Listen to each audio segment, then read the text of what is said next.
ఇంటికి పంపిన వాళ్ళలో 2000 మందికి మళ్ళీ ఛాన్స్. తొలగించిన రిటైర్డ్ సిబ్బంది కోసం విభాగాధిపతుల పట్టు. 6729 మందిలో 2000 మందిని తీసుకునేందుకు ఒత్తిళ్లు. కొత్త వారికి అవకాశాలు ఇవ్వరా, నిరుద్యోగుల్లో అసంతృప్తి అంటూ చూస్తూ ఉన్నాం. సో ఇది పరిస్థితి. కేసీఆర్ చేసినటువంటి దరిద్రం ఇంకా తెలంగాణను వెంటాడుతూనే ఉంది, వేటాడుతూనే ఉంది.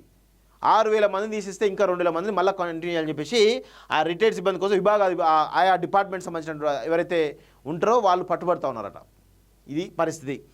ఉద్యోగ విరమణ తర్వాత కూడా కాంట్రాక్ట్ పద్ధతిలో ప్రభుత్వ విభాగాల్లో ఏళ్లుగా తిష్టవేసిన వారిని రాష్ట్ర ప్రభుత్వం తొలగించిన విభాగాధిపతులు మాత్రం వారిలో కొందరిని తీసుకోవాలని పట్టుదలతో ఉన్నట్టు తెలుస్తోంది. అటెండర్ నుంచి ఐఏఎస్ దాకా వివిధ స్థాయిలో కొనసాగుతున్నటువంటి 6729 మందిని తొలగిస్తూ రేవంత్ రెడ్డి సర్కార్ ఇటీవల నిర్ణయం తీసుకున్న సంగతి తెలిసిందే. అయితే నెల తిరగకుండానే వారిలో చాలా మందిని తిరిగి తీసుకునేందుకు కొందరు అధికారులు చాలా పెద్ద ఎత్తున ప్రయత్నాలు చేస్తున్నారని ఈరోజు మన దృష్టికి వస్తూ ఉంది, తెలుస్తూ ఉంది. మరి ఏం జరుగుతుందో ఏందో అర్థం కాని పరిస్థితే కనబడతా ఉంది.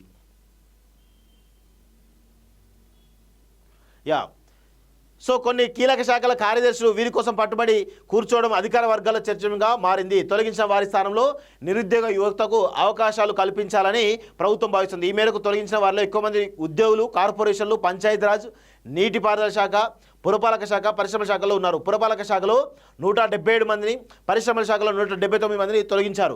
సుమారు 6729 మందిని తొలగించక ముందు వారి జీతభత్యాలు, ఇతర ఖర్చుల కోసం సర్కారు నెలకు 70 కోట్ల వరకు ఖర్చు చేసేది. ఏటా 840 కోట్ల వీరి వేతనాలకు ఖర్చు చేసేది. ఏటా 840 కోట్ల వీరి వేతనాల కోసం వెచ్చించాల్సి వచ్చింది అనేది తెలుస్తూ ఉంది. సదరు ఖాళీలను పూర్తి చేస్తే నిరుద్యోగుల జీవితాల్లో వెలుగు నింపినట్లు అవుతుందని సర్కారు ఆలోచన చేస్తుంది. నీళ్లు, నిధులు, నియామకాల నినాదంతో కొట్లాడి తెచ్చుకున్న తెలంగాణలో ఉద్యోగ విరమణ చేసిన వారిని ఏళ్లుగా కొనసాగించడంపై అటు నిరుద్యోగులను అసంతృప్తి వ్యక్తమైంది. ఈ పరిస్థితిని గుర్తించిన రేవంత్ సర్కారు ఒకవైపు ఖాళీలను భర్తీ చేస్తూనే మరోవైపు కాంట్రాక్ట్ పద్ధతిలో కొనసాగుతున్నటువంటి ఉద్యోగ విరమణ చేసిన ఉద్యోగుల స్థానంలోనూ కొత్త వారికి అవకాశం ఇవ్వాలని నిర్ణయించింది అంటూ చూస్తూ ఉన్నాం. సో ఇంకా ఆ రిటైర్డ్ అయినటువంటి ఉద్యోగులు ఎవరైతే ఉన్నారో మళ్ళా తీసుకోవాలన్నటువంటి ఒక ప్రయత్నం చాలా పెద్ద ఎత్తున జరుగుతూ ఉంది.